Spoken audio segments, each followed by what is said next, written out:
In this video, I have explained regarding speech output, the various terminologies which we need to be aware when presenting an speech output or learning in detail regarding an speech output, the reproducible speech playout, sound concatenation in the time range as well as in the frequency range, and speech synthesis. Like the video, subscribe to the channel, share this link with your friends, gain the knowledge and rule the world.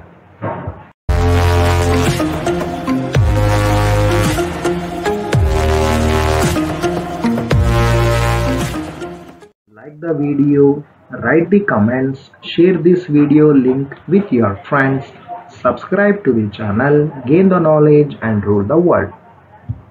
Speech output.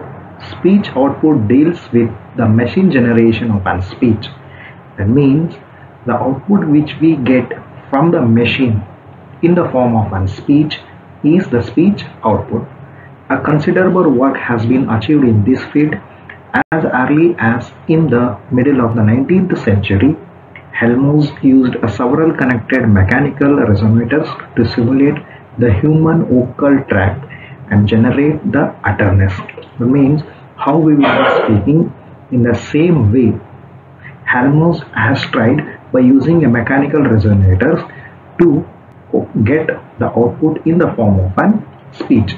In the year 1940, Dudley introduced the first speech synthesizer which simulated the mechanical speech from electrical oscillating circles.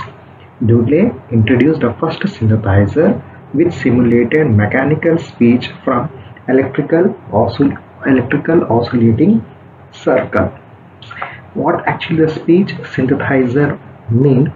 The speech synthesizer is nothing but which will be giving the text to speech conversion, and text to speech conversion, that is called as a speech synthesizer.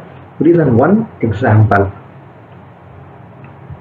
A major challenge in speech output is how to generate these signals in a real time for a speech output system, because here the Dudley has introduced the speech synthesizer.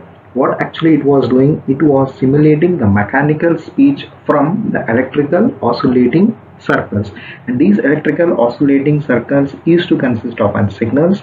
So the major challenge was, in case of a speech output, to generate these signals in real time for the speech output. For example, here converting text to speech automatically. So here the text to speech automatically, here it has to consider some applications, example the time, and it will be handling this task with unlimited vocabulary, but most use an extensive if not unlimited vocabulary, but most use an extensive if not an unlimited vocabulary, because the vocabulary is the greatest thing and it consists of many and many of words, and those has to be considered. Then only we can get a speech output which will be of an extremely good one. The speech a machine output has to be understandable and should sound natural. As I told, if you have more and more of an vocabulary, then whatever the output which we get from the speech synthesizer will be of good quality. That speech what we get from the synthesizer should be understandable for us and it should sound natural. That means it has to appear and it has to be give and feel to the human beings who will be listening as the speech which has been spoken by a human being and not by a machine, that we say as a natural sound. In fact, understandability is a compulsory and naturalness is a nice thing to have to increase the user acceptance. Understandability is the most essential part and it is a compulsory one, because whatever the speech output which we are going to listen, that should be capable of making the things to be clear for a person who will be listening to the speech. And naturalness is a nice thing if it feels or if it gives the impact of naturalness, then it will be a nice thing to have the increasing user acceptance. That means the user will then listen to that particular speech if it feels as a natural one. That means if it gives the essence of the speaking in the same way as the human will be speaking, the same thing if that feel has been given by the speech output, then it will be a nice, and the user will be using that particular speech output for the purpose of listening the speech. It is important to understand the most technical terms which we are going to use in relation with the speech output. There are certain technical terms which you need to be perfect while studying in detail regarding the speech output. We shall study each one of the technical terms. Let us understand the few terminologies which we will be using in relation with an speech output. The first one, speech basic frequency. Speech basic frequency means the lowest periodic signal that will be present in a speech signal, and it will occur in case of a voiced sounds. What actually the voiced sound mean? The voiced sound is generated by oscillations of the vocal cords.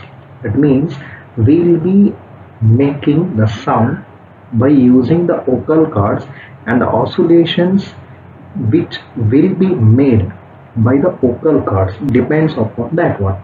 For example, the characters M, W, L.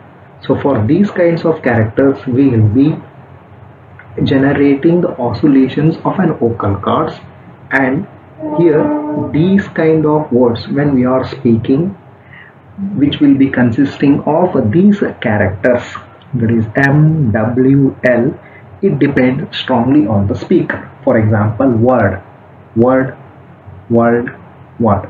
So it depends upon how the speaker will be pronouncing that particular word. So speech basic frequency means the lowest periodic signal share in the speech signal, and it occurs in case of unvoiced sounds. Second one is phoneme. So phoneme is a member of the set of the smallest unit of a speech that serve to distinguish one utterance from another in a language or a dialect.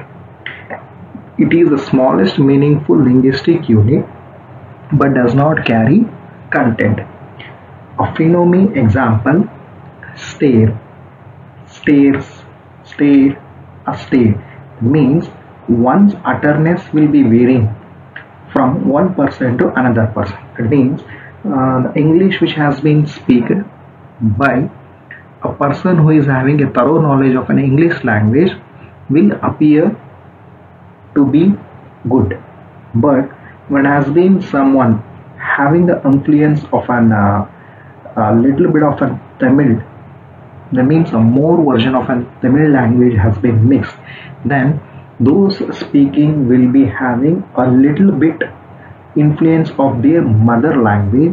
English language will be feeling a little different. That means the way of speaking of those persons will be different than the person who will be speaking only English. Then with respect to a language who will be speaking in Kannada, it depends upon how they will be speaking and how influence of their mother language will be present in the English language. That means the utterance will be varying from one another in a language or a dialogue in which they will be speaking. A phoneme is nothing but the member of the set of the smallest units of a speech, and that serve to distinguish one utterance from another in a language. It depends upon the language, in what way they will be speaking and in what way the word will be pronounced. That is an phoneme. Alphonese. Alphonese will be specify variants of an phoneme as a function of an phonetic environment.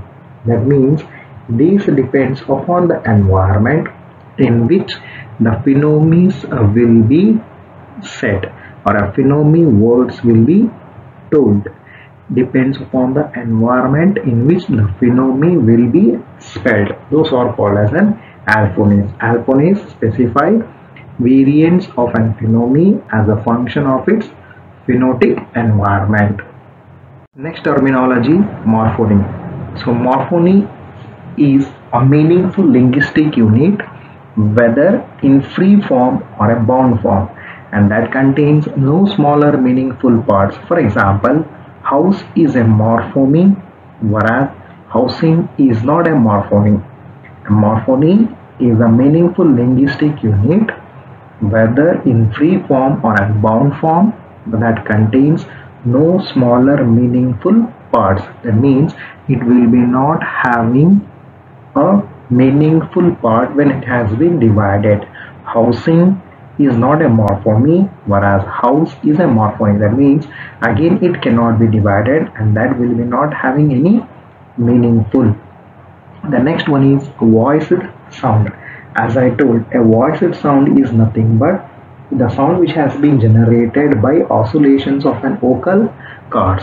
For example, when we say the characters M, W and L, the way how our vocal cords will be responding, you can observe by telling the letters M, W, L. You observe yourself how your vocal cords will be oscillating, and it depends upon the person who is speaking. That means the voiced sounds depends strongly on the speaker. That means these kind of characters, this voiced sound will be varying from one person to another person. Unvoiced sounds. So these are generated by the vocal cords open. For example, F, S. These sounds are relatively independent of the speaker. That means these kind of characters F and S, when it has been said by a person, it will not be varying from one speaker to another speaker. Voiced sound will be varying from one speaker to another speaker, whereas unvoiced sounds will not be varying from one speaker to another speaker. So these are the few terminologies which you need to understand before studying about the speech output. Reproducible speech playout. Reproducible speech playout is a straightforward method of a speech output where the speech which has been spoken by the human being will be recorded, and to output the information, the stored sequence is playout. For example, now I am making this video by using the vocal cords and I am speaking. So this speech is recorded in my system, and that one I am storing and I am uploading to an YouTube, and that you will be listening and you can easily recognize the speaker. Right? That means you can recognize my voice. Recognize the voice as well as the speech. It is the simplest or a straightforward method where the speech is spoken by the human is recorded, and to output the information, the stored sequence is play out. That means when you play this particular video, you will be recognizing the speaker. The speaker can always be recognized. This is a straightforward method of an speech output. This method uses a limited vocabulary or a limited set of sentences that will be producing an excellent output quality. The speech can be PCM coded and stored, or one can apply the other data reduction methods without utilizing properties typically for an speech. There are different types of methods which can be used for the purpose of storing as well as coding the speech. Various kinds of technologies are there through which the speech can be coded as well as stored. One example where the technology which can be used for the purpose of coding as well as storing a speech is PCM. PCM in the sense pulse code modulation. Pulse code modulation. This is a one kind of an technology. There are various kinds of other technologies which can be used for the purpose of coding and storing the speech. Reproducible speech playout is nothing but a straightforward method of a speech output where the speech which has been spoken by a human is recorded, and The same is played out by storing in the device. Speech is spoken by a human and recorded. To output the information, the stored sequence is played out. Sound concatenation in the time range. That means the speech can also be output by concatenating the sounds in a time range. This method will be putting together a speech units like an building blocks, and such a composition can occur on various levels. In the simplest case, the sound concatenation and time range can be the individual phenomena are understood as a speech units. That means the individual phenomena of an speech units will be concatenated in a time range and how it will be sounding in a time range. As I told, the smallest units which is present in a speech will be considered as a building blocks, and those will be put together in a time range, and that is called as a sound concatenation in the time range. And one such example is using the phenomena. For example, here in this diagram you can see the word phenome, right? The word phenome, which one we have considered? Stairs. And it is possible to generate a limited vocabulary with few phenomena. The problem here is that there are a transition between the phenomena. Unfortunately, this problem cannot be solved entirely but can be eliminated with a second approach that consider alphonies and the environment in which the phenomena will be put together. Stairs. This one, while at one saying, we can say stair, stairs, stairs, stairs, like that. It depends upon the environment. When we consider where these phenomena have been told, when that environment has been considered and the time range which has been used for the purpose of spelling this phenomena, that is the most essential part, and that will be considered while the speech output will be generated.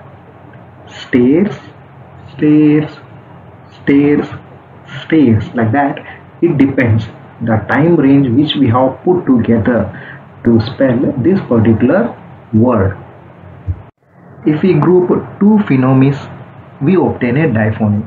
For example, if the stair has been told two times as stairs, so now it is nothing but the two group phenomena, the stairs, those two have been combined, and this time it is considered as an ordered quantity of an diphony, and this one has been shown in this particular diagram, stairs. This is how the two phenomena have been combined to obtain a diphony. To further mitigate the problematic transition between the speech units, we can form a carrier words. As in the previous one, that is a diphony, we have spelled stairs. So that is an example of a speech which is composed of a set of such a carrier words, and this is the same diagram which I have just shown while explaining an diphony. Then how to achieve the best pronunciation of a word is by storing the entire word. That means we can store the entire word of a phenomena or diphonous or as well as alphonous. These words can be stored, and by making them as a whole entity, that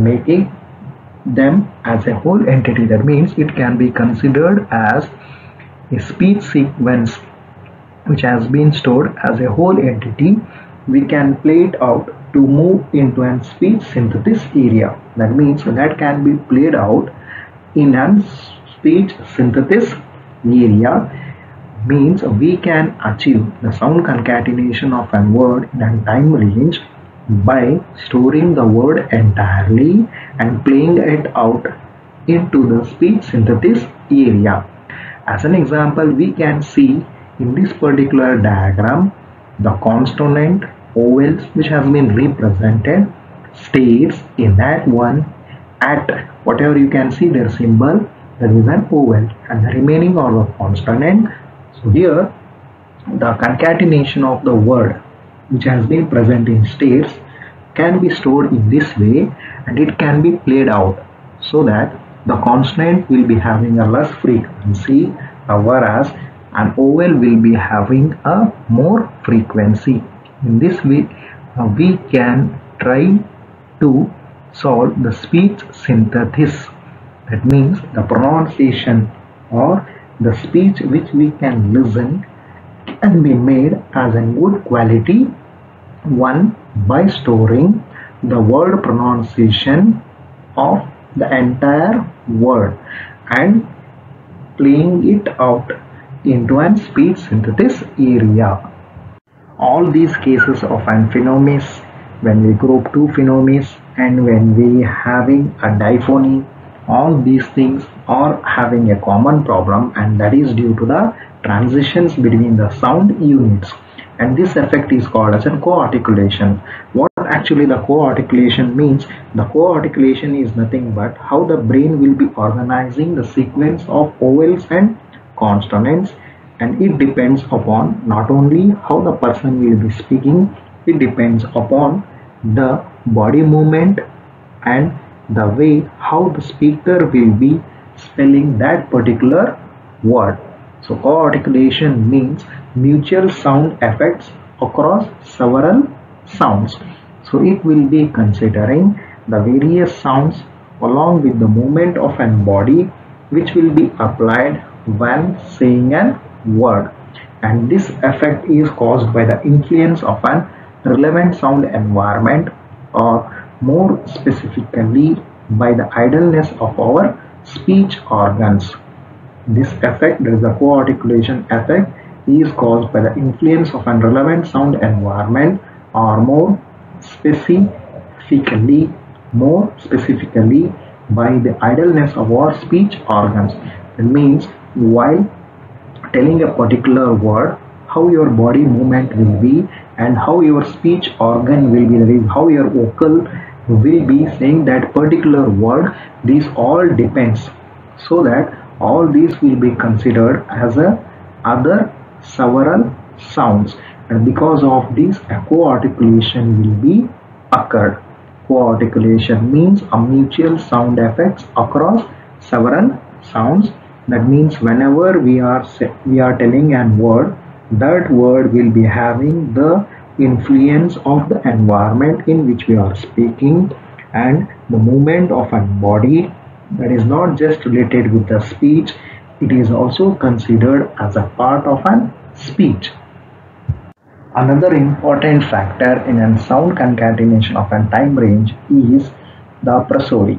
A prosody is nothing but which describes the accentuation and melody curves of a sentence.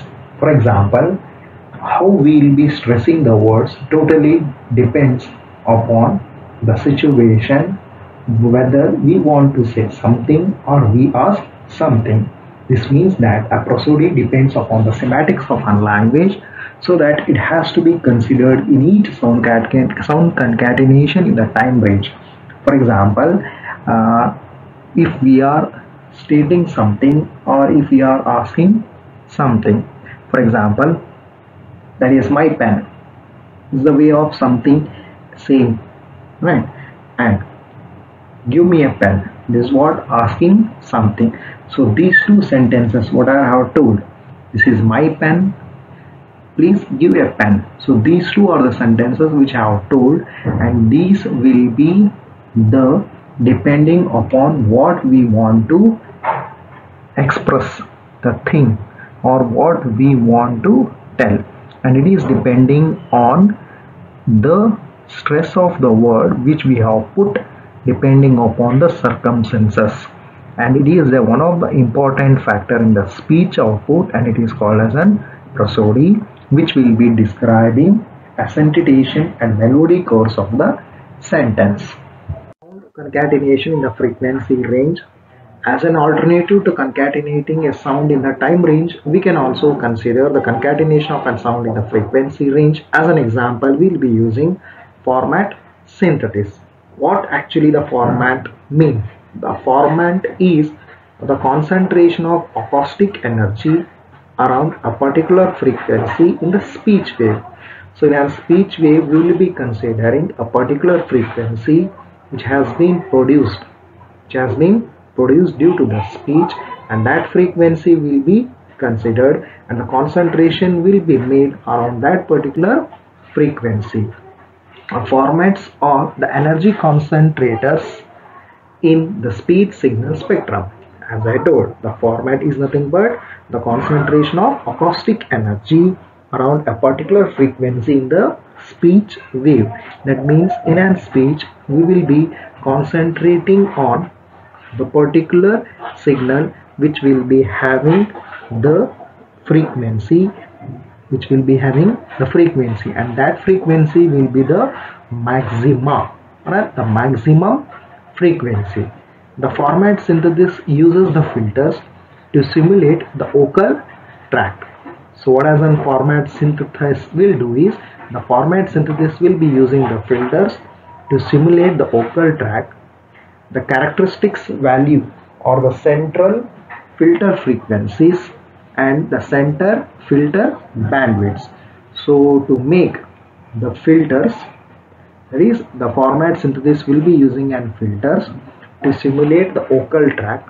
For that purpose it will be using a characteristic values. Those characteristic values are the central filter frequency and the center filter bandwidth.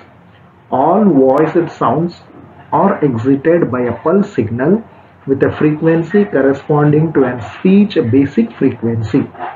All voice sounds are excited by a pulse signal with a frequency corresponding to the speech basic frequency.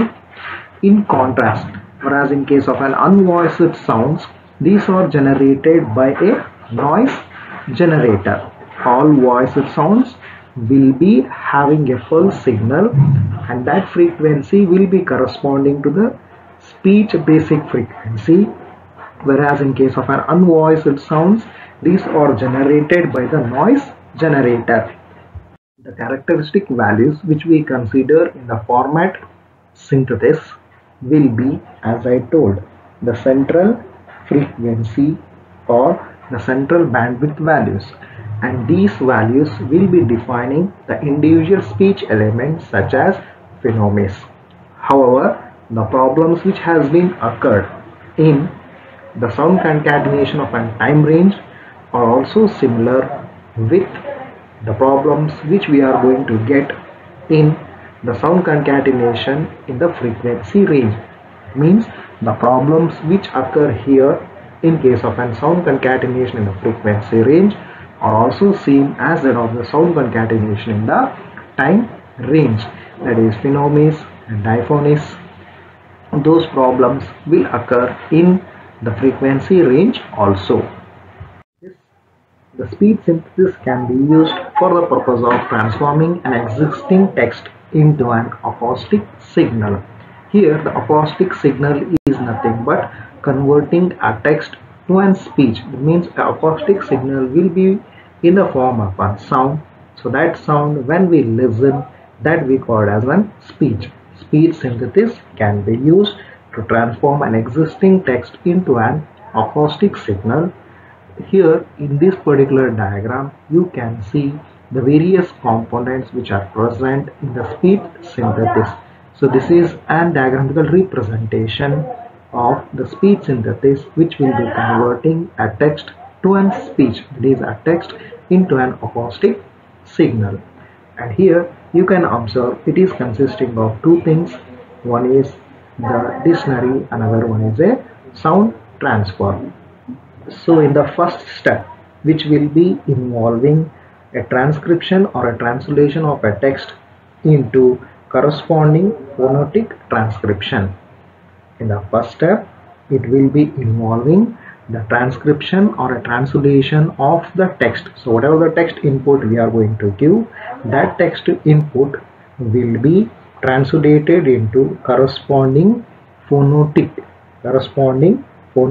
transcription, and most of the methods will be using a lexicon containing a large quantity of words or only a syllabi or a tone groups, and where those will be present in the dictionary. The creation of such a library is extremely a complex one and can be individually implementation or a common lexicon used by several people. The quality can be continually improved by interactive user intervention. So here the transcription, what actually it will do is it will be converting a text into a phonetic transcription. And how this will be doing is this will be doing based upon the lexicals which have been present in a library. That library has been indicated by an dictionary. So this will be having a lexicals based upon the lexical, that is a large quantity of a words or a syllabi or a tone groups which will be present, that is called as an lexical. And these lexical will be making the conversion of a text into an phonetic transcription. And here it depends upon the individual lexicals which has been stored for the purpose of improving the quality.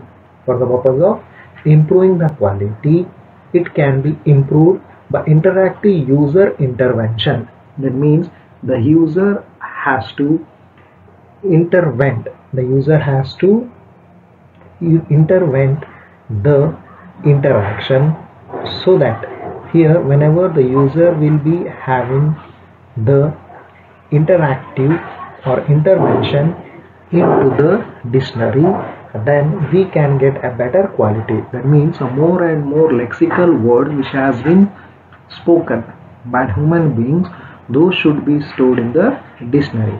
When this happens, then the quality can be continually improved. How this can be improved means by having an interactive user intervention. How this interactive user intervention can be made? By adding the number of words or the number of syllabi or tone groups into the lexicon. That means into an dictionary. That means as you store more and more number of words based upon how it will be pronounced by an individual person or a speaker, those number of words should be stored in the dictionary. Based upon that one, we can achieve a good quality. Then once this phonetic transcription whatever is there, this we get, and now this one will be converted into an acoustic speech signal in the second step. The second step, that is an synthesis, what it will do is it will convert the transcripted phonetic into an acoustic signal. That means the transcripted phonetic whatever is there, those will be converted into a speech, where concatenation can be by using either the time range or in the frequency range. That is, the concatenation of words can be done by using either the time range, that is by using within a time range or within the frequency range.